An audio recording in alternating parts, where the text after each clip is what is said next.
Baik, untuk segmen kali ini kita ingin menyentuh isu tabungan masa depan iaitu melibatkan seramai 6.1 juta ahli KWSP mempunyai kurang daripada RM10,000 dalam akaun KWSP mereka, yang mana daripada jumlah tersebut seramai 3.6 juta mempunyai kurang daripada RM1,000. Seterusnya menjadikan mereka lebih rentan dan mungkin tanpa pelindungan persaraan. Dan semalam KWSP mengeluarkan kenyataan bahawa kejatuhan dalam jumlah simpanan ini ternyata lebih merisaukan untuk ahli Bumi Putra, memandangkan seramai 78% atau lebih 3/4 telah memohon untuk fasiliti pengeluaran tersebut, dan akibatnya seramai 4.4 juta atau 54% ahli Bumi Putra kini mempunyai kurang daripada RM10,000 dan 2.0 juta atau 25% mempunyai kurang daripada RM1,000.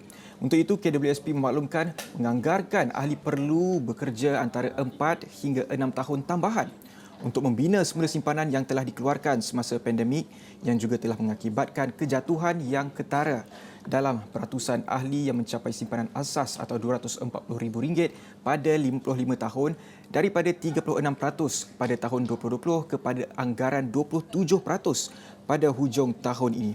Menarik untuk kita kupas berita ini dengan pensyarah kanan Putra Business School PBS Profesor Madya Ahmad Razman Abdul Latif. Assalamualaikum Prof. Waalaikumsalam warahmatullahi Faris. Baik Prof, terutama sekali saya ingin bertanyakan apa pendapat Prof tentang 6.1 juta ada baki kurang RM10,000 dan majoritinya Bumi Putra. Jadi adakah ia satu perkara yang cukup membimbangkan kerana sememangnya Bumi Putra itu golongan yang paling ramai di Malaysia ketika ini, Prof? Ya, memang ini adalah sesuatu yang amat membimbangkan dan perlu diberi perhatian serius kerana kita bercakap tentang 61 juta pencarum yang mempunyai wang kurang RM10,000 dalam akaun KWSP.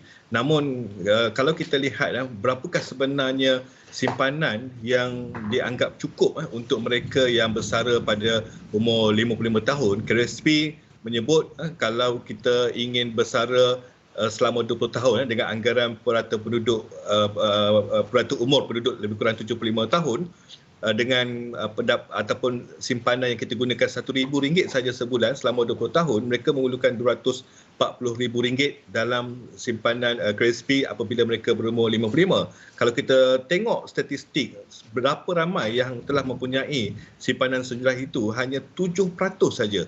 Bermakna 93% pencarum KWSP pada masa ini tidak mempunyai simpanan yang cukup untuk bersaraan. Dan kalau kita lihat 61 juta ni kurang 10,000, dan ini memang sesuatu masalah yang memang amat serius dan perlu diberi perhatian untuk perancangan memastikan kita mempunyai simpanan yang mencukupi apabila bersara nanti.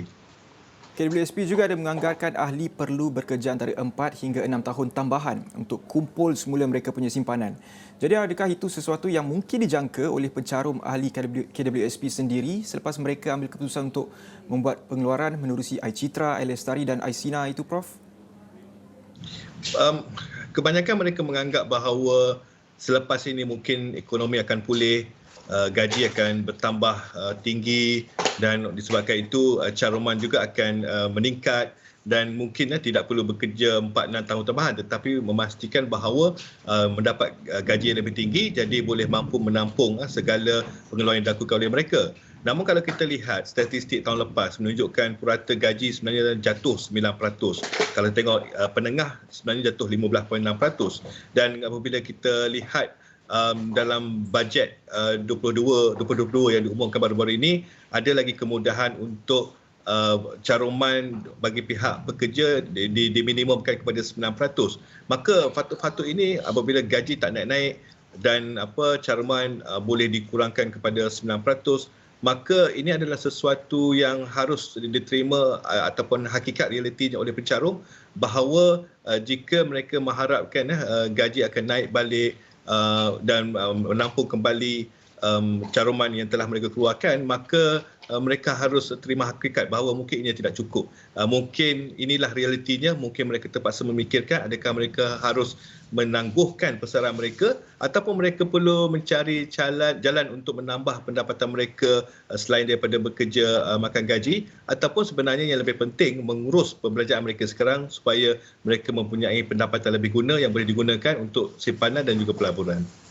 Prof, kita juga ingin melihat daripada sudut yang berbeza. Adakah Prof merasakan ada kemungkinan mereka mengeluarkan simpanan mereka dari KWSP ini sebagai modal untuk melabur atau memulakan perniagaan sendiri selepas mungkin ada yang mereka kehilangan kerja ataupun kena buang kerja dan cuba untuk berniaga. Jadi apa pendapat Prof?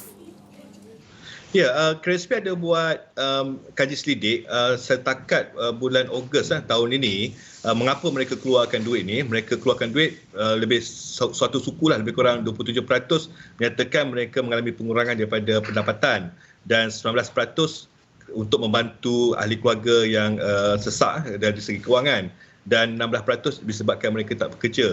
Tetapi apabila mereka mengeluarkannya, mereka menggunakan 62% daripada mereka yang mengeluarkannya sebenarnya mengeluarkan duit itu untuk belanja bulanan. Jadi bukan banyaklah sebenarnya peratusan tu yang sebenarnya menggunakan untuk pelaburan, 16% untuk menyelesaikan hutang lama dan hanya sebahagian kecil sahaja sebenarnya menggunakan pengeluaran itu untuk melabur. Jadi kita lihat kat situ, majoriti sebenarnya mengeluarkan duit itu untuk menampung kos sara hidup bulanan itu. Mereka mengalami penurunan gaji, jadi tak cukup, jadi mereka keluarkan untuk menampung yang tak cukup lah. Dan disebabkan itulah kita lihat sebenarnya yang majoriti yang mengeluarkan itu sebenarnya lebih terdesak, bukan semata-mata mahu keluarkan untuk melabur. Kita ingin bercakap tentang pasca bajet 2022. Di sebalik ramai pencarum yang kini simpanan hari tua mereka semakin berkurangan, namun rata-rata ada juga rakyat yang berharap agar kerajaan dapat mempertimbangkan memberikan bantuan secara one-off berjumlah RM10,000 yang akan dikeluarkan menerusi KWSP mereka. Jadi adakah Prof merasakan mereka yang ingin pengeluaran one-off ini berada di golongan M40 yang mana mereka mungkin terhimpit dan simpanan mereka juga mungkin ada lebih atau bagaimana, Prof?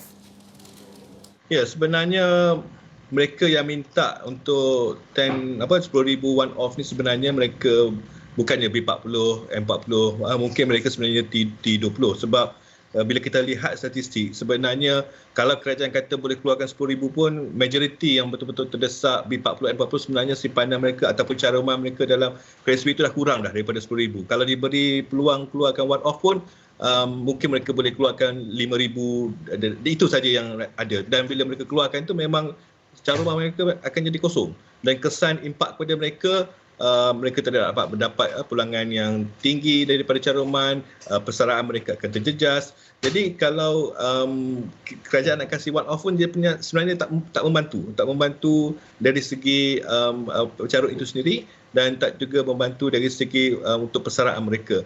Disebabkan itu saya melihat sebenarnya masih lagi ada ruang untuk kerajaan membantu mereka yang benar-benar terdesak ini, bukan guna duit rakyat tapi guna duit kerajaan. Sebab kalau kita lihat bila menyebut tentang pasca bajet 2022, kerajaan baru dapat orang kata menaikkan had statutory hutang kerajaan persekutuan kepada 65% daripada KNK. Jadi ada ruang kat situ untuk suntikan fiskal membantu mereka yang benar-benar terdesak, guna duit kerajaan, jangan guna duit rakyat. Itu yang saya rasa lebih sesuai sekarang. Tapi Prof, mungkin selepas ini kebenaran pengeluaran one-off RM10,000 itu dapat dilaksanakan mungkin. Adakah pihak KWSP perlu melakukan saringan atau ketetapan bahawa hanya pencarum yang ada baki amount sekian-sekian saja boleh keluarkan baki mereka, atau apa mungkin syarat yang perlu dibuat? Dan lagi satu, mungkin boleh ke Prof kalau baki sampai tinggal kosong dalam KWSP? Apa akan jadi, Prof? Itu yang pencarum kena faham. Pertama, KRSP ni untuk persaraan kita masa kita dah berhenti kerja. Ramai kata belum tentu kita akan sampai umur 55 baik belanja sekarang, tetapi kalau kita sampai umur 55, apakah nasib kita? Dan kalau kita lihat selain daripada untuk persaraan, simpanan dalam KRSP ni dia boleh gunakan untuk pelbagai maksud, untuk pelajaran, untuk perubatan, untuk pergi haji dan sebagainya. Dia ada lebih 20 jenis pengeluaran yang boleh digunakan untuk maksud-maksud tertentu, dan ini akan menidakkan hak pencarum untuk mendapat kebenaran-kebenaran ini jika mereka keluar sampai habis semua simpanan ataupun caruman mereka.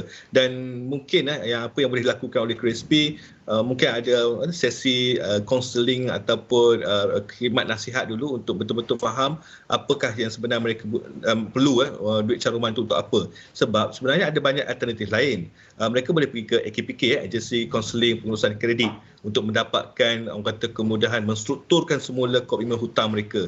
Mungkin apabila mereka buat macam ni, mereka tak perlu sebenarnya keluarkan duit daripada KSP. Dan kalau kita lihat dalam bajet 2022 ni, banyak lagi inisiatif yang boleh digunakan untuk memastikan bahawa mereka mampu menampung kos seharian dan tidak semestinya mengambil jalan mudah mengeluarkan daripada caruman. Mungkin itu hak mereka, mungkin kerajaan akan benarkan dan itu hak mereka, tetapi sekurang-kurangnya kita haraplah KSP juga dapat memainkan peranan menasihati mereka, memberitahu sebenarnya ada alternatif lain. Kalau tak ada juga alternatif, mungkin ini dah sebenarnya orang kata langkah terakhir. Tetapi kalau boleh kita nak cuba, orang kata tak galakkanlah mereka keluar, kita cuba pastikan ada juga bantuan yang boleh diberi oleh kerajaan untuk mereka. Baik Prof, selain mendapatkan khidmat kaunseling dari segi pengurusan kewangan dan juga selain perlu bekerja untuk tambahan lagi 6 ke 4 tahun lagi, apa lagi option yang ada bagi pencarum ini? Adakah ialah memandangkan dana mereka tidak cukup untuk bersara dan melebihi paras kemiskinan, ataupun apa tindakan yang perlu diambil oleh kerajaan selepas pasca bajet 2022 ni, Prof? Okey, kita di dalam fasa pemulihan, ekonomi kembali orang kata pulih, dan tahun depan pun kerajaan menjangka hasil kerajaan pun akan meningkat. Dan ini bermakna pendapatan syarikat, pendapatan ataupun nilai ekspor kita pun dah meningkat. Jadi pendapatan syarikat mungkin akan meningkat juga. Disebabkan itu mungkin mungkin kita boleh fikirkan bagaimana kerajaan boleh menggalakkan majikan untuk meningkatkan caruman bagi pihak majikan kepada pekerja ni. Sekurang-kurangnya walaupun gaji pekerja mungkin tak dapat naik dengan begitu cepat, tapi caruman daripada majikan ni lebih tinggi daripada sebelumnya, dan ini akan mempercepatkan jumlah caruman, membolehkan mereka dapat mencapai target sasaran minimum jumlah yang diperlukan untuk bersara. Jadi kerjasama daripada majikan juga kita harapkanlah untuk membantu pekerja kita. Baik, terima kasih pensyarah kanan Putra Business School Profesor Madya Ahmad Razman Abdul Latif yang berkongsikan tentang bagaimana mungkin kita boleh survive menjelang persaraan kita yang mungkin ada lagi beberapa tahun lagi, mungkin ada yang lagi berpuluh-puluh tahun, namun kita perlu juga melihat ke harapan, kerana mungkin bukan saja kita perlu survive dalam menjaga kelangsungan hidup kita pada waktu ini ketika pandemik, namun masa depan kita juga perlu dijamin selamat. Baik, saya kira itu saja untuk cerita jam ini. Saya Faris Daniel. Assalamualaikum dan salam hormat.